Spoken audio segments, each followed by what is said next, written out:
책 읽어보니까 일본이 우리나라 더불어서 그런 식민지에서 자신들의 근대 도시 건설 전략을 펼쳤던 것이 과연 프로이센화라고 볼 수 있을까? 라는 생각이 들었고, 그렇게 볼 수 있다면 일본을 아시아의 프로이센이라고 우리가 규정을 할 수도 있는 말인데, 너네들이 이 책을 읽고 나서 그렇게 규정할 수 있는지에 대해서 생각이 궁금해. 일단 나는 조선 시가지 계획령과 또 프로이센을 비교해보면 둘 다 근대화를 목표로 토지와 공간의 효율적 사용을 추구했다는 공통점이 있다고 볼 수 있을 것 같아. 당시 사회적 경제적 필요에 맞춰 공간과 토지를 재편하려고 했다는 점에서 비슷하다고 볼 수 있지. 하지만 중요한 차이점도 있다고 봐.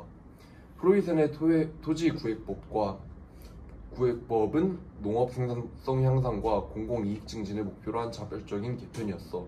반면에 조선 시가지 계획령은 일본이 식민 통치를 강화하고 권력을 과시하려는 목적으로 강제 추진한 도시계획이었지. 도로의 직선화, 확장, 전차 도입과 같은 조치들은 도시 발전처럼 보이지만 그 이면에는 식민 통치의 효율화를 추구하려는 의도가 담겨 있다고 볼 수 있을 것 같아. 특히 남대문에서 경복궁으로 이어지는 축에 조선 총독부 건물을 세워 경복궁을 가로막은 건 상징적인 의미가 컸어.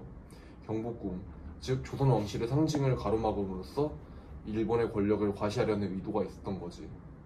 이런 점에서 일본의 근대화는 프로이센과 다르다고 할 수 있어. 표면적으로는 근대화라는 비슷한 목표가 있었지만 프로이센은 자발적인 발전을 추구한 반면에 일본은 식민지 통치를 위한 강압적인 방식을 사용했으니까. 나는 일본이 책에서 아시아의 프로이센식 텍토닉을 계승자라고 끊임없이 말하고 있는데 나는 여기서 동의하지 않아.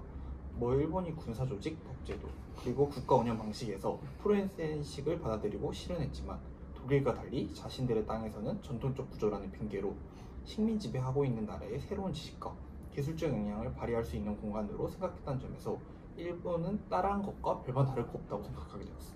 그리고 일본 사람들은 도시계획에서 일본 내지와 식민지를 보는 시선은 본질적 차이가 없다고 하는데 여기서도 전통적 구조라는 핑계로 내지에서는 실제화하지 못하다 보니 너무 옳다고 생각해서 본질적 차이가 없다고 생각한다고 생각하게 되었어. 나는 조금 생각이 달라. 내가 생각하기에 이 프로이센과 일본은 본질적으로 다를 바가 없다고 생각을 하는데, 텍토닉은 우선 독일의 건축가 칼 프리드리히 쉰켈이 처음 정립한 개념이야. 그는 유럽의 건축술은 그리스 건축술을 계승한다고 말하면서 구축의 필연적 요소를 아름답게 형성화하는 것이 핵심적인 원리라고 설명을 하면서 이 개념을 완성시켰는데, 이런 텍토닉 이론은 건축을 넘어 정치 체제에도 영향을 미쳤었어.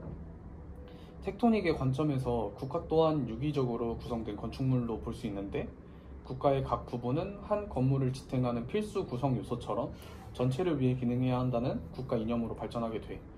이런 배경을 바탕으로 이후 전개된 독일의 파시즘에서 나는 국가의 각 부분이 국가라는 건물을 지탱하는 필수 요소로서 전체를 위해 기능해야 한다는 텍토닉적 사고방식을 찾을 수 있었던 것 같아. 마찬가지로 일본 또한 파시즘에 장악된 독일과 같이 프로이센식 텍토닉을 바탕으로 식민주의가 발전한 게 아닐까? 우리나라와 만주국의 새로운 건축물과 모더니즘적 도시 경관을 만들어낸 것은 대지의 원주민을 전혀 고려하고 생성된 것이 아니야. 모든 식민 국가들은 제국인 자신들을 위해 기능하도록 설계된 도시 계획에서 볼 수 있듯이.